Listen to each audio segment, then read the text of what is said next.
Azan subuh berkumandang, diikuti lantunan takbir, terdengar jelas dari dalam kamar Rahma. Hati Rahma berbunga-bunga. Ia selalu menikmati suasana Idul Fitri.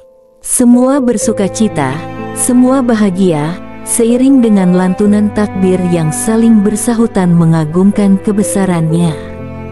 Rahma pun segera melaksanakan kewajibannya ke hadapan Sang Ilahi, bersujud khusyuk dalam balutan mukena cantik berwarna dasar broken white dengan hiasan bebungaan berwarna baby pink dan rose pink, yang dipadukan dengan kain bawahan berwarna rose pink dengan polkadot kecil berwarna putih.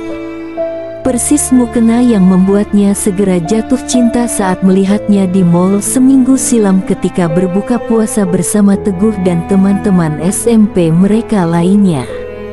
Teguh mensejajari Rahma. "Kamu suka?" "Hehe, enggak juga." Rahma menjawab dengan sedikit dusta, karena sebenarnya mukena seperti itu adalah mukena yang ia idamkan. Teguh hanya manggut-manggut, lalu mereka berlalu, menyusul teman-teman SMP mereka yang sudah berpindah ke sisi lain mall. Namun semalam, persis setelah berbuka, dan saat takbir mulai dilantunkan dari masjid yang hanya berjarak sekitar 300 meter dari rumah Rahma, Teguh mengantarkan mukena itu untuk Rahma. Pria itu bahkan belum pulang ke rumah, belum membatalkan puasanya, namun memilih hadir di hadapan Rahma untuk memberikan langsung hadiah untuk perempuan yang tak lama lagi akan menjadi kekasihnya. "Apa ini?" tanya Rahma saat menerima paper bag baby pink yang tampak begitu manis. Teguh tersenyum melihat raut bahagia di wajah Rahma. "Nanti aja kamu buka, ya. Aku mau pulang dulu. Aku belum membatalkan puasa." "Batalin di sini aja," pinta Rahma. Teguh menggeleng. "Jangan. Aku mau cepat-cepat pulang, mau kasih hal yang sama juga untuk ibu." Teguh menoleh ke motornya, tampak di sana tersangkut paper bag berwarna coklat. "Aku pulang dulu, ya. Assalamualaikum." "Waalaikumsalam." Rahma tersenyum haru melepas Teguh yang melaju dengan sepeda motornya. Rahma buru-buru masuk kamar dan membuka hadiah dari pria yang sejak SMP sudah mengisi hatinya. "Masya Allah." Rahma berseru bahagia demi melihat mukena yang ia idamkan, namun tak sanggup ia beli karena harganya 2 kali lipat dari harga mukena yang biasa ia miliki. Ternyata Teguh begitu perhatian, pengertian bahwa Rahma hanya berdusta saat mengatakan tidak menyukai mukena itu. Teguh begitu ingin membahagiakannya, dan yang membuat Rahma semakin haru, Teguh membelikan hal yang sama untuk ibunya. Kata orang, kualitas seorang laki-laki jika kelak menjadi suami bisa dilihat dari bagaimana ia memperlakukan ibunya. Dan Rahma merasa telah memilih laki-laki yang tepat. Senyuman kembali merekah di bibir Rahma sembari melipat mukena yang baru saja ia gunakan untuk sholat subuh. Tak apalah, tak usah dicuci dulu, takut tidak kering jika semalam ia cuci. Ia ingin membahagiakan Teguh. Ia akan menggunakan mukena tersebut untuk sholat Id. Biasanya mereka sholat di masjid yang sama karena rumah Teguh hanya berjarak 1 kilometer dari rumah Rahma. Selepas melipat mukena, Rahma segera melangkah ke dapur. Ia harus menghangatkan sayur sambal godok yang ia buat bersama mamahnya kemarin. Juga semur tahu kesukaan Teguh. Biasanya Teguh akan main ke rumah sekitar setelah sholat zuhur dan akan makan bersama dengan keluarga Rahma. Ini sudah berlangsung selama 4 tahun terakhir, sejak ayah Rahma secara eksplisit menyetujui hubungan mereka. Padahal mereka sudah bersama sejak Rahma masih berusia 14 tahun, saat Rahma menjadi anggota PMR di sekolah, dan Teguh bertindak sebagai ketua PMR yang melantiknya. Mereka bukan pacaran karena Teguh tak pernah menembaknya, tapi Teguh hanya pernah berkata, "Kamu jangan sama siapa-siapa, ya." Kalau aku sudah dewasa nanti, aku akan melamar kamu. Rahma tersipu, tak menjawab, tapi komitmen itu secara otomatis telah terbangun di antara mereka. Semua berkata mereka serasi, sama-sama pintar, cerdas, aktivis PMR, dan soleh serta solehah. Rahma sudah mengenakan jilbab sejak mulai akil balik di kelas 6 SD. Teguh pun sangat aktif di kegiatan rohis di sekolah. Tak disangka, hubungan mereka terus berlanjut. Apalagi mereka tak pernah pergi kencan berdua. Itu aturan yang ditetapkan Erma, Mamah Rahma, yang tahu Rahma dekat dengan Teguh. Kalau Teguh mau main ke rumah, silakan. Kalau memang mau jalan, harus beramai-ramai, tegas Mamah. Hanya ayah Rahma, Bahrun, yang masih belum memberikan lampu hijau saat itu. Rahma adalah anak semata wayangnya yang sangat ia sayangi.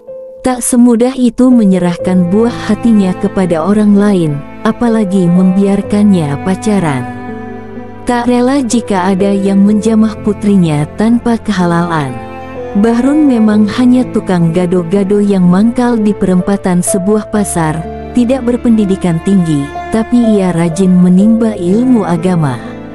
Semua taklim di sekitar kampung tempatnya tinggal di pinggiran kota Jakarta pernah ia sambangi.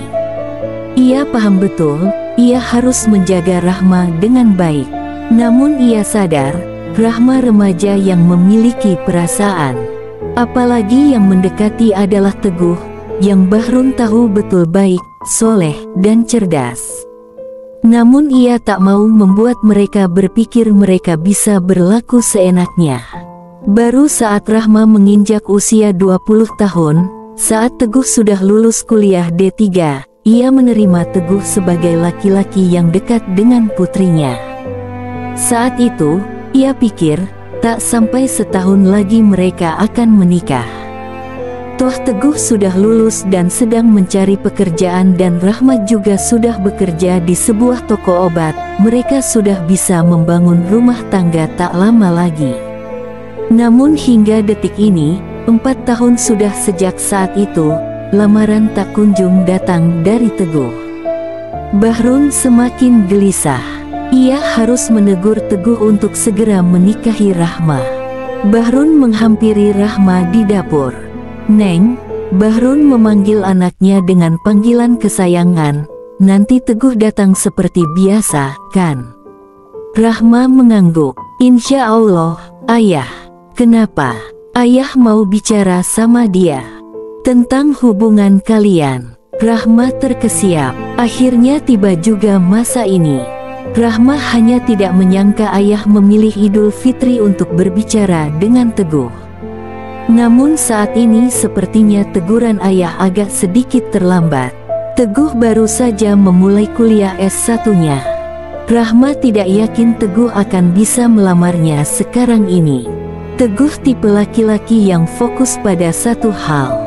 Tak hanya dalam urusan cinta, tapi juga studi. Tapi Rahma tak berani mengungkapkan hal itu kepada ayahnya. Biarlah nanti Teguh sendiri yang akan bicara ke ayah. Sejujurnya, Rahma pun ingin tahu apa yang akan Teguh katakan kepada ayah. Saat sholat Id, Rahma dan Teguh beserta orang tua mereka bertemu. Teguh bersama ibunya, Tutik. Tutik memerhatikan mukena yang masih dikenakan Rahma, sengaja tak ia lepas demi menyenangkan hati Teguh. Setelah saling mengucap maaf, keluar juga unek-unek dari dalam hati Tutik. "Wah, ternyata Teguh juga kasih mukena mahal ini untuk kamu ya, Rahma."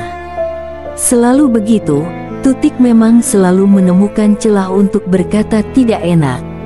Untuk apa dia sebut mahalnya, pikir Erma. Tapi Rahma yang selalu santun di hadapan calon mertuanya tak mengubah tabiatnya. "Alhamdulillah, Bu, Kak Teguh memang baik," ujarnya sambil tersenyum. Tutik ikut tersenyum tapi di mata Bahrun senyuman Tutik mengandung makna yang sebaliknya. Wanita paruh baya yang usianya melebihi usia Bahrun itu tampak kurang suka saat mengetahui Rahma juga dibelikan mukena serupa, hanya berbeda warna. Erma mengalihkan pembicaraan dengan basa-basi Idul Fitri. Sekali lagi, mohon maaf lahir batin ya, Bu Tutik, mampir yuk ke rumah. Sama-sama, makasih, Bu, saya harus pulang. Sebentar lagi keluarga besar saya datang. Lalu Tutik menoleh ke Teguh. Ayo, Bu. Teguh mengangguk. Iya, Bu. Lalu ia salim sekali lagi ke orang tua Rahma. Saya duluan, Ayah, Mama. Dan terakhir menatap Rahma sambil tersenyum. Rahma. Iya, Kak. Rahma pun salim ke Tutik walau wajah Tutik masih tampak kesal. Bahrun lebih banyak diam. Entah mengapa perasaannya tak enak. Tapi ia takkan mengurungkan niat untuk menanyakan keseriusan Teguh terhadap Rahma. Selepas zuhur, Rahma tampak tegang. Ia merapikan makanan di meja, lalu sesekali menatap pagar depan rumahnya yang berjarak tak sampai 1 meter dari pintu rumah yang telah terbuka sejak tadi. Teguh belum juga tiba. Jam 1 siang, makanan di meja sudah dingin. Teguh tak jua datang. Rahma menyibakkan gorden berkali-kali meski tanpa melakukannya, ia tetap dapat melihat ke pagar dengan jelas. Lagi pula, jika Teguh datang, Rahma pasti dapat mendengar suara motornya. Bahrun menatap Rahma iba. Apa-apaan Teguh, tak biasanya hingga sesiang ini ia belum juga datang. Jangan-jangan Rahma sudah memberitahukan bahwa Bahrun akan menanyakan kesungguhan anak muda itu atas diri putrinya dan Teguh tak berani menemuinya. Bahrun menghampiri Rahma. Neng, Teguh sudah kamu kasih tahu soal keinginan ayah bicara dengan dia? Rahma menggeleng. Enggak, ya, belum. Bahrun terdiam, berpikir. Jangan-jangan. Belum sempat pikiran Bahrun meliar kemana-mana, terdengar suara motor Teguh. Rahma tersenyum lega. Ia buru-buru keluar menyambut Teguh. Bahrun tertegun menyadari betapa Rahma sangat mencintai Teguh. Ia harus mengultimatum Teguh untuk segera menikahi Rahma. Maka, setelah Teguh makan siang bersama Bahrun sekeluarga, mereka duduk di ruang tamu. Awalnya masih basa-basi dan Teguh belum menyadari bahwa akan ada pembicaraan penting setelah perutnya terisi penuh oleh masakan calon istrinya. Walau begitu, degup jantung Rahma tak sekejap pun melambat, semakin cepat dan kerap sejalan dengan wajah Bahrun yang semakin serius. Ya Allah, semoga Kak Teguh bisa meyakinkan ayah, doa Rahma dalam hati. Teguh, ayah memanggil dengan suara dalamnya yang khas. Ini dia waktunya. Degup jantung Rahma berderap secepat tapal kuda yang berlari kencang. Teguh mengangkat wajah. Ia pun tampaknya menyadari ada yang berbeda dari cara Bahrun memanggil namanya barusan. Ya, ayah. Rahma berdoa lagi dalam hati. Ya Allah, semoga Teguh dapat menjawab dengan baik apapun pertanyaan atau permintaan ayah terhadapnya. Amin. Persis saat Rahma selesai memanjatkan doa, gerimis tipis turun di antara sinar matahari yang masih tampak terik, seakan menggambarkan hati Rahma yang tak keruan, antara bahagia, penuh harap, namun sangat takut dan khawatir.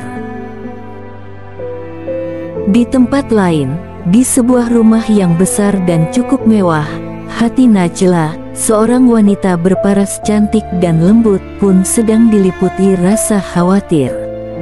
Di hadapannya, Bramantia, suaminya, sedang menerima telepon dari wanita yang kedudukannya setara dengan Najla. Istri kedua Bramantia. Iya, nanti agak siang aku ke sana, Lena. Bramantia terdengar tak sabar dalam menjawab entah apa yang direngekkan Lena di ujung sana. Iya, aku tahu ini lebaran pertama kita. Tapi aku baru selesai makan siang. Sabar sedikit. Lagi pula, masih hujan. Bramantia menghela napas. Iya, nanti aku makan malam di sana. Sudah, ya, aku sebentar lagi ada tamu. Assalamualaikum. Bramantia menutup telepon. Ia menoleh ke Najla. Najla pura-pura tak menatap ke arah Bramantia, tapi Bramantia tahu betul, istri pertamanya, satu-satunya istri yang ia cintai, sejak tadi memerhatikan dirinya dan menguping pembicaraannya dengan Lena. Bramantia tak pernah mencintai Lena. Bahkan, Najla lah yang menyuruhnya menikahi Lena. Hampir 2 tahun yang lalu, persis setelah 3 bulan lebih suami Lena meninggal dunia, rumah Lena mengalami kebakaran. Sebagai ketua RT, Bramantia tentu bantu mengurus ini itu. Tapi kian hari, Lena kian manja kepada Bramantia. Apa-apa minta tolong Bramantia. Sedikit-sedikit tanya Bramantia. Bramantia jengah. Najla, tolong kamu aja yang bantu handle Lena. Ya, aku malas berurusan dengan dia. Najla tersenyum, menggenggam erat tangan suaminya. Mas, mungkin nggak? Kejadian ini memang skenario menuju. Menuju apa? Potong Bramantia curiga. Menuju pernikahan kedua kamu, Mas. Bramantia kesal sekali mendengar ucapan Najla. Dia melepaskan genggaman tangan Najla. Dengan lirih namun tegas, Bramantia memperingatkan istri yang sangat ia sayangi itu. Jangan pernah kamu suruh aku menikah lagi. Sekali lagi aku dengar itu dari kamu, entah apa yang akan terjadi. Bramantia pikir, ucapan tegasnya itu menghentikan Najla, tapi ternyata tidak. Najla justru semakin dekat dengan Lena. Bramantia tak ingin ambil pusing. Terserahlah Najla mau berbuat apa, dia takkan menikahi Lena. Namun suatu malam, Lena menelepon Najla sambil menangis-nangis. Najla menyalakan speaker mode, sehingga Bramantia bisa turut mendengar. Kak, tolong, Kak. Fadil sakit, demam tinggi. Aku nggak tahu harus minta tolong siapa. Iya, kamu tenang, ya. Mas Bram akan ke sana sebentar lagi. Kalian bawa Fadil ke rumah sakit, ya. Bramantia membelalak. Kok aku? Najla meminta Bramantia diam dulu, lalu dia bicara lagi di telepon. Kasih minum yang banyak, supaya Fadil nggak dehidrasi ya, Len. Iya, Kak, makasih. Aku tunggu Mas Bram datang ya, Kak. Assalamualaikum. Waalaikumsalam. Bramantia langsung protes. Aku nggak akan ke sana. Mas, gimana kalau itu terjadi dengan anak kita? Terserah. Kalau kamu mau, kamu aja yang ke sana. Najla tampak kesal. Ya udah, Mas jaga anak-anak. Aku akan menemani Lena ke rumah sakit. Bramantia melihat jam dinding. Tapi ini sudah jam 10 malam. Bahaya kamu nyetir sendiri. Ya abis gimana? Mas nggak mau, jadi ya udah, aku aja. Bramantia kesal banget. Ya udah, aku aja. Kamu jaga anak-anak. Makasih, Mas. Lena itu sudah seperti sahabatku, seperti adik aku sendiri. Aku tenang kalau Mas mau nolong dia. Bramantia tak berkata apa-apa, langsung keluar dari kamar. Dan dari balkon, Najla melihat Bramantia melaju ke arah rumah Lena.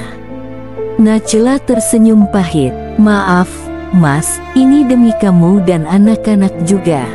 Dan malam itulah awal segalanya.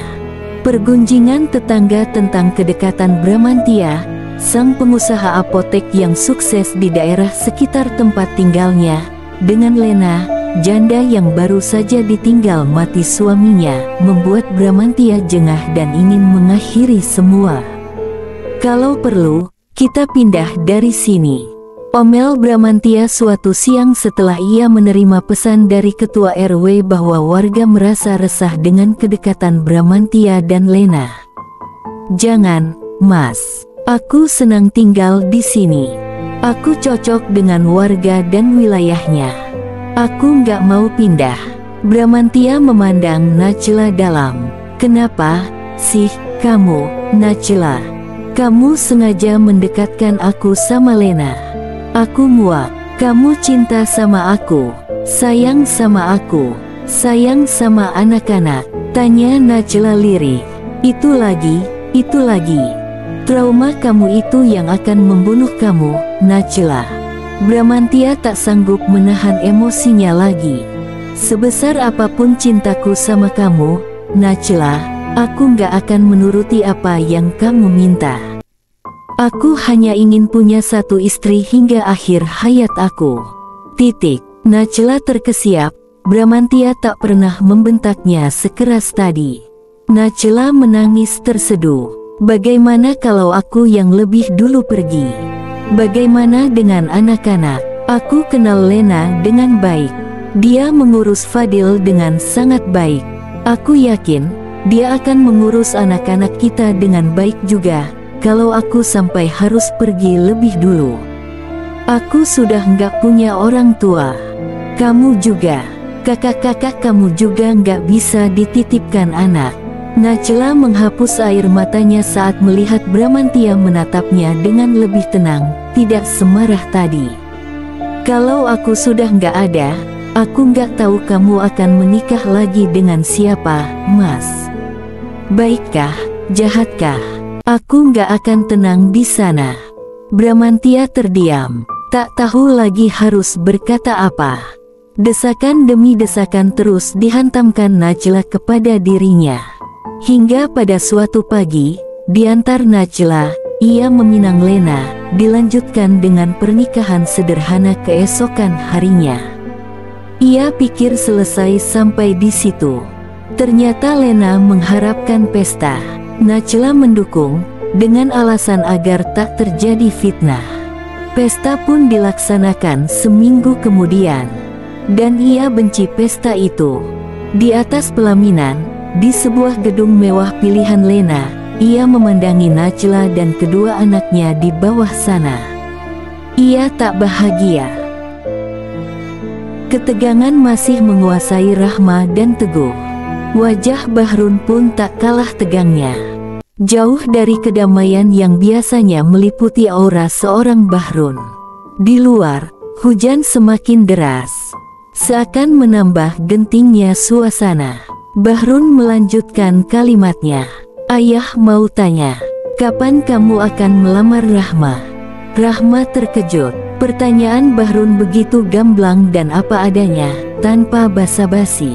Rahma menoleh ke arah Teguh yang duduk di kursi di sebelah kanannya, berjarak sekitar 1 meter dari sofa sangat sederhana tempat ia duduk bersama mamahnya. Teguh juga tampak gugup. Bahrun tampak masih menunggu karena ia paham Teguh terlihat takut untuk menjawab. Tapi pria hampir paruh baya itu tak berusaha menenangkan calon menantunya, seakan memang sedang mengetes. Teguh perlahan mulai mengumpulkan kekuatan dan keberanian. Insya Allah, segera, ayah. Segera. Rahma terkejut. Jangan main-main, Kak Teguh, batinnya dalam hati. Sesegera apa? Tanya Bahrun tegas. Segera setelah saya menyelesaikan pendidikan S1 saya. Teguh menjawab sambil menunduk. Bahrun dan Erma terkejut. Mereka menatap Rahma, menuntut penjelasan. Rahma juga tertunduk. Bahrun menahan kesal. Kok kalian gak bilang Teguh kuliah lagi? Maaf, ayah, saya yang salah memang. Gak bilang ke ayah, tapi ini permintaan ibu saya. Saya gak bisa menolak. Dan kebetulan saya ternyata diterima di kelas ekstensi. Satu sisi Rahma merasa haru karena Teguh membela Rahma dengan mengatakan itu salahnya. Tapi saat Teguh membawa-bawa ibunya, Rahma tahu permasalahan ini akan sangat pelik. Tapi, itu artinya kamu dan Rahma nggak bisa menikah dalam waktu dekat. Desak Bahrun. Kalau boleh, 2 tahun lagi, ayah, setelah saya selesai. nggak bisa. Walaupun ucapan Bahrun tidak lantang, namun Rahma dan Teguh bisa merasakan ketegasan dari keputusan ayah barusan. 2 tahun itu bukan segera, 2 tahun itu kelamaan, Teguh. Kalau kamu nggak bisa menikahi Rahma dalam waktu dekat, Bahrun melirik ke arah Rahma, lalu kembali menatap Teguh. Kalian berdua pikir ulang tentang hubungan kalian. Di luar hujan terhenti, tiada sisa. Seakan terkejut dengan ucapan Bahrun yang terasa menghujam di jantung Rahma. Dadanya sesak, emosi menjalar ke matanya yang segera terasa basah. Ia menoleh ke arah Teguh. Pria itu juga terdiam, sangat terkejut. Lalu Teguh mengangguk. Baik, ayah. Nanti coba saya bicarakan hal ini dengan ibu. Karena memang yang ingin saya menyelesaikan kuliah dulu itu ibu. Ya sudah, bicarakan lagi dengan ibu dulu aja, Teguh. Mudah-mudahan ibu mengerti. Ya. Erma kali ini ikut bicara dengan lembut, semacam kode agar Bahrun menghentikan pembahasan ini. Ayo, dicicip dulu, ini kue buatan Rahma, loh. Erma menyodorkan kue bolu yang lembut dan tampak lezat ke Teguh. Teguh mengambilnya lebih demi sopan santun.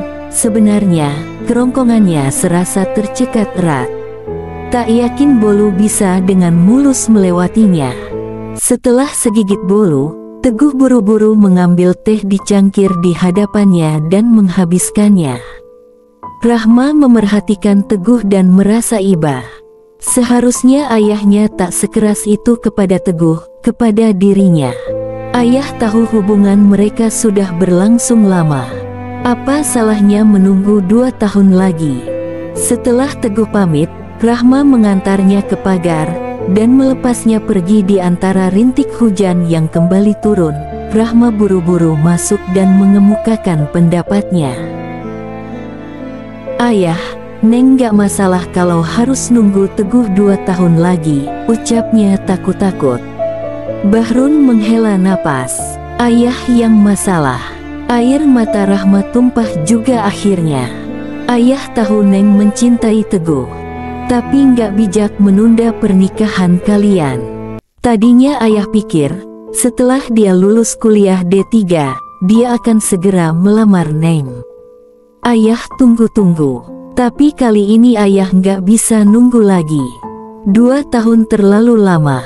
Ayah nggak mau Neng terlunta-lunta begini dalam hubungan ini. Sambil mengelap air mata dengan punggung tangannya, Rahma menjelaskan. Tapi Neng gak merasa terlunta-lunta. Wajah Bahrun mengeras. Erma menyadarinya dan buru-buru mendinginkan suasana di antara suami dan putrinya. Ayah sayang sama Neng, makanya ayah bilang gitu. Neng yang sabar, ya. Kita tunggu aja hasil pembicaraan Teguh dengan ibunya gimana. Doa terus, Neng, supaya ibunya Teguh kasih izin Teguh menikah tanpa harus menyelesaikan kuliah S1-nya dulu. Walau tak yakin, karena ia tahu betul betapa ibu Teguh ingin anaknya selesai jadi sarjana S1, Rahma mengangguk dan hatinya berdoa lirih.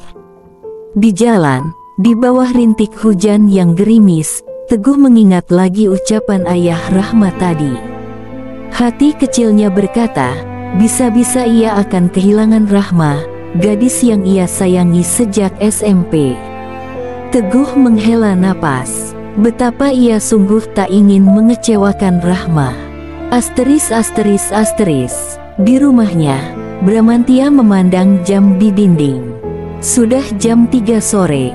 Najla, yang sedang menyuapkan cemilan ke anak-anak mereka, menoleh ke arahnya.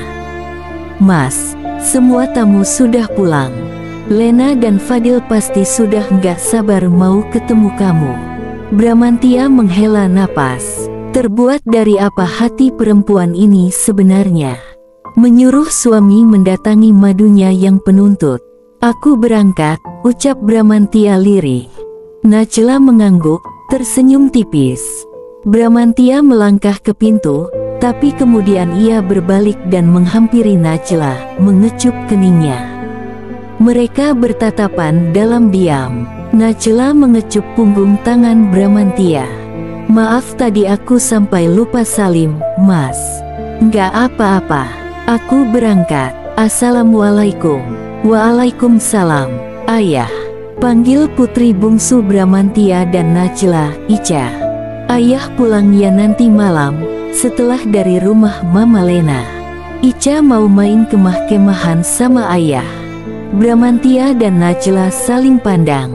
Mereka sadar, Lena takkan mengizinkan Bramantya pulang malam nanti karena sejak malam takbir kemarin, Bramantya tidak ke sana.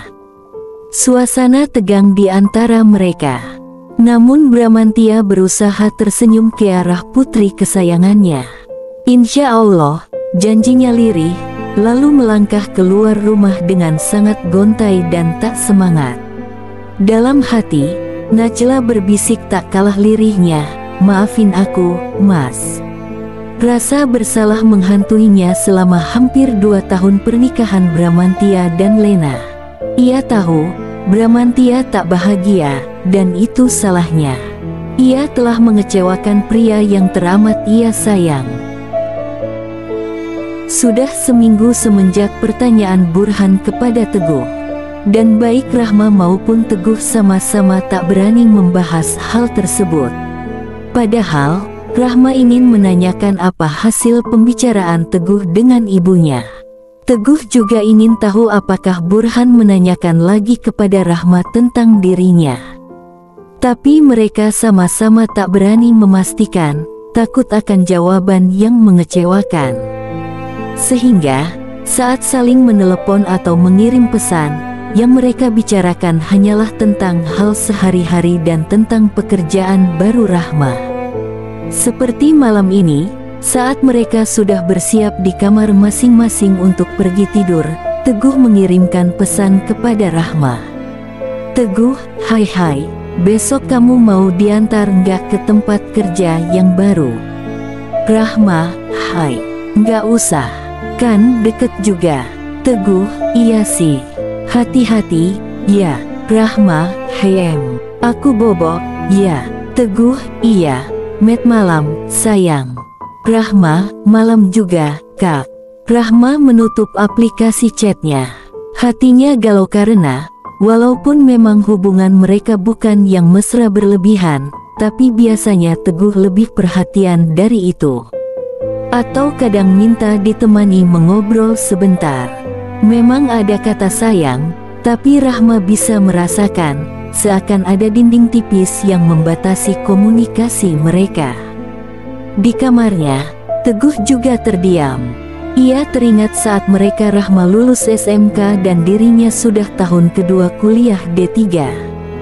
Ibunya mengingatkan, "Guh, ibu dengar itu si Rahma, pinginnya bapak dan ibunya, dia segera menikah sama kamu. Jangan mau, ya, kamu harus lulus D3 dulu.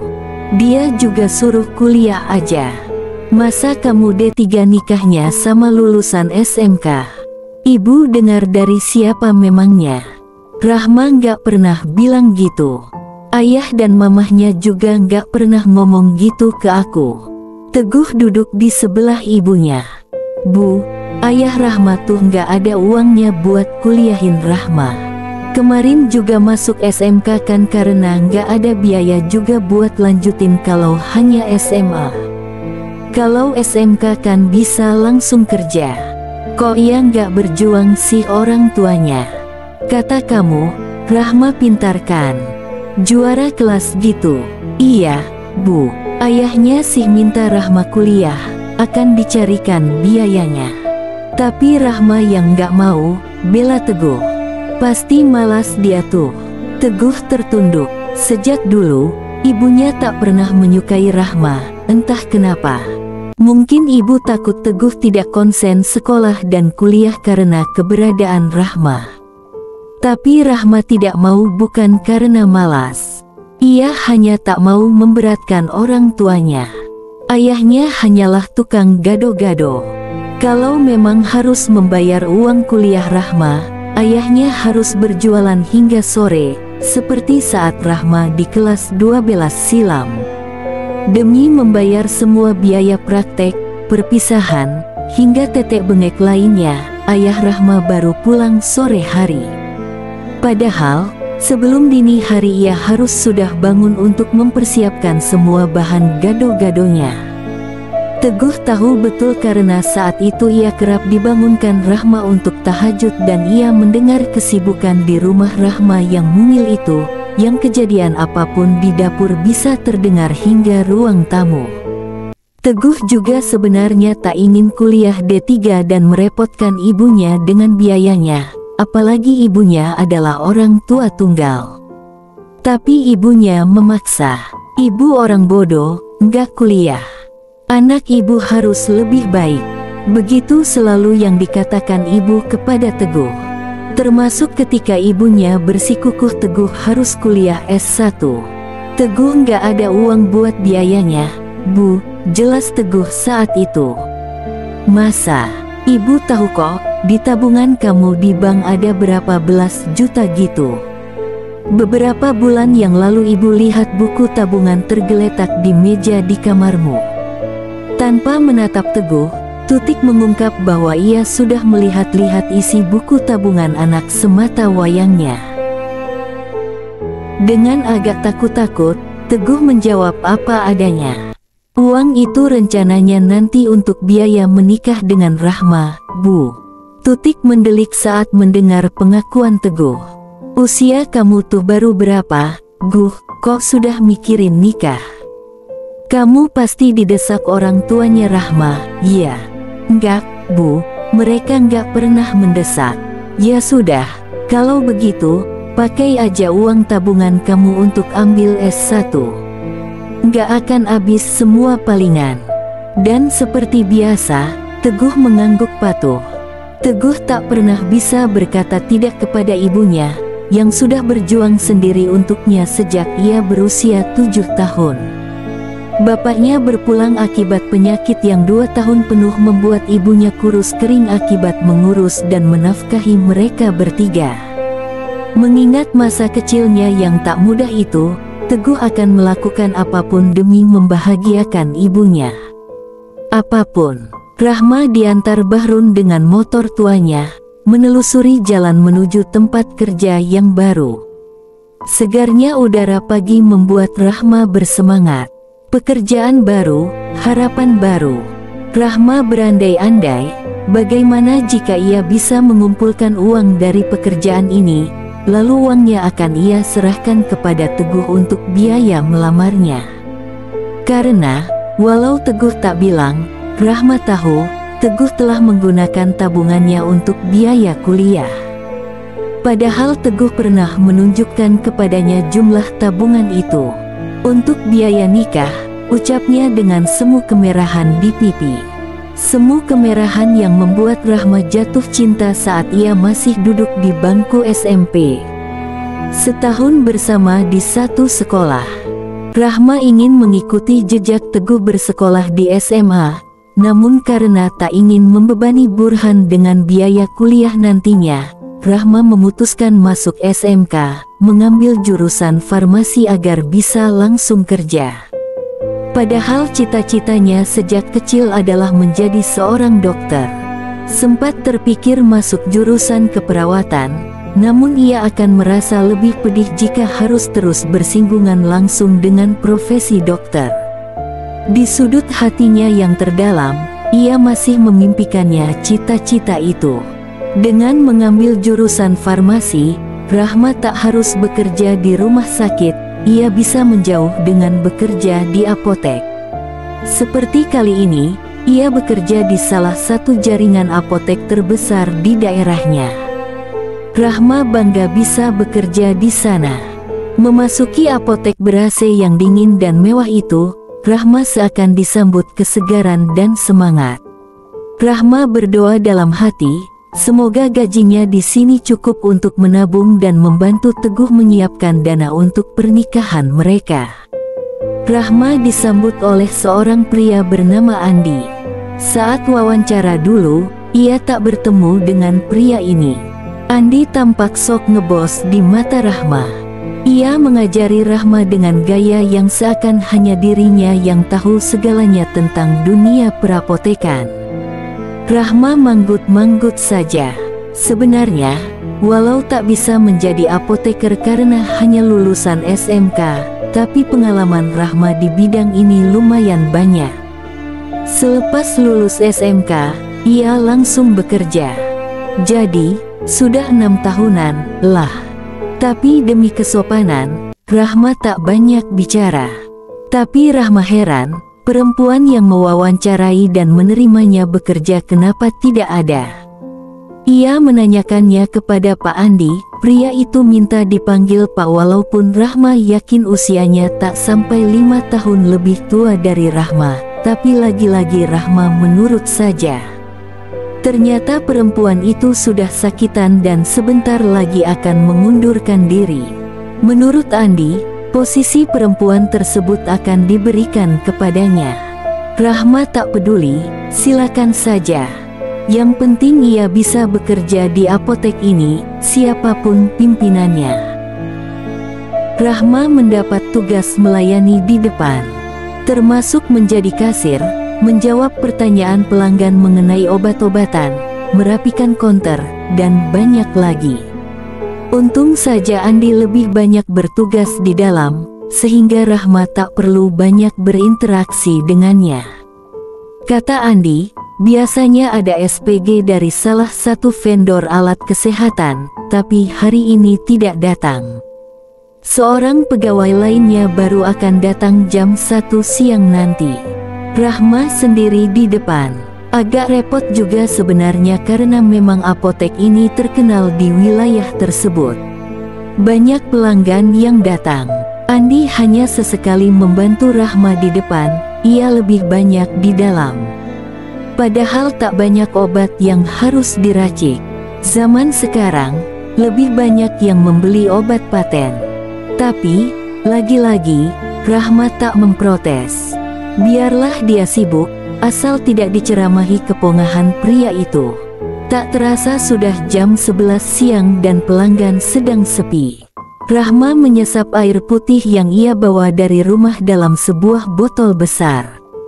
Belum selesai ia menikmati segarnya air di kerongkongan, masuk seorang pria dengan penampilan yang sangat rapi, wajah yang teduh, dan aroma mus yang segera mengisi ruangan berukuran 3x4 meter itu. Rahma segera meletakkan botol minumannya. Hampir tumpah karena pria itu mengucap salam. Assalamualaikum. Belum ada pelanggan yang mengucap salam. Rahma berusaha tersenyum. Waalaikumsalam. Ada yang bisa saya bantu, Pak? Pria itu tak langsung menjawab. Ia mengernyit sedikit, seakan mengingat-ingat sesuatu, tapi kemudian segera tersenyum. Saya ingin tanya beberapa hal tentang obat-obatan, boleh? Boleh, Pak, jawab Rahma sigap. Walaupun saya belum tentu beli nantinya. Rahma terdiam sejenak mendengar pertanyaan lanjutan pria itu tapi ia segera tersenyum. Tak apa, Pak, asal kami bisa membantu Bapak, itu sudah cukup. Beli atau tidak obatnya, dikonsumsi atau tidak, kesembuhan kan datangnya dari Allah. Pria itu tersenyum lebar dan mengangguk-angguk mendengar jawaban Rahma. Sementara Rahma sesungguhnya dalam hati merasa terheran-heran. Ia merasa pria ini bukan pelanggan biasa. Siapa dia? Rahma masih menunggu pria itu bertanya, tapi ia hanya manggut-manggut dan melihat-lihat. Kalau ditanya lagi apa kebutuhannya, takutnya terlalu memaksa. Rahma memilih keluar dari belakang konter, mendampingi pria itu melihat-lihat ke berbagai rak yang berjejer rapi di tengah apotek. Sehingga jika ia bertanya, Rahma bisa segera menjelaskan. Namun pria itu tak kunjung berkata-kata lagi. Pun saat ia menyadari Rahma mengikutinya. Lalu pria itu mengambil sebatang coklat yang tersedia di rak paling ujung konter. Saya beli ini aja, deh. Kemudian ia menyodorkannya ke Rahma. Baik, Pak. Rahma menerima coklat itu, lalu kembali ke belakang konter, ke meja kasir. "Kamu nggak tanya, saya punya diabetes apa enggak, kok makan coklat? Kan manis?" Kali ini pertanyaan pria itu terasa seperti seorang guru yang sedang mengetes muridnya. Rahma tersenyum. "Kalau saya lihat dari postur Bapak, sepertinya tidak ada mengarah ke diabetes." Rahma memandangi tubuh tegap dan atletis pria itu. "Lagi pula, bisa saja Bapak belikan ini untuk anak Bapak." Pria itu mengernyit. "Kok tahu saya sudah punya anak?" Rahma menunjuk ke gantungan kunci mobil pria itu. "Sepertinya kalau Bapak sendiri yang memilih, tak mungkin Bapak membeli gantungan kunci unicorn pink seperti itu." Pria itu tergelak. "Kamu cerdas juga untuk ukuran lulusan SMK." Rahma mengernyit. "Kok Bapak tahu saya lulusan SMK?" Tapi kemudian Rahma tersadar. "Oh, Bapak lihat nama tak saya ya?" "Iya, asisten apoteker memang rata-rata hanya lulusan SMK atau ya paling nggak belum S1.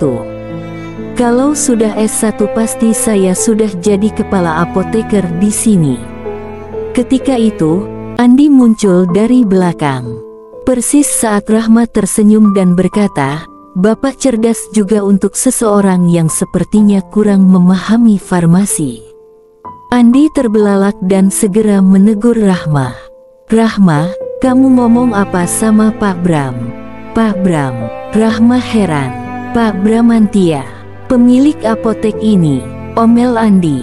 Rahma terbelalak dan menganga lebar. "Ini pemiliknya." Rahma merasa bodoh. Ia pernah melihat foto Pak Bramantia di koran lokal tapi tidak mengenali bahwa sosok dengan senyum bijak di hadapannya adalah lelaki yang telah menandatangani kontrak kerjanya. "Ya ampun, maaf Pak, maaf. Saya nggak tahu kalau Bapak." Bramantia tersenyum. "Nggak apa-apa, kok, Rahma. Saya memang kadang ngetes pegawai baru dengan cara tadi. Saya sengaja pura-pura jadi pelanggan untuk melihat kinerja dalam melayani. Sabar nggak, cerdas nggak?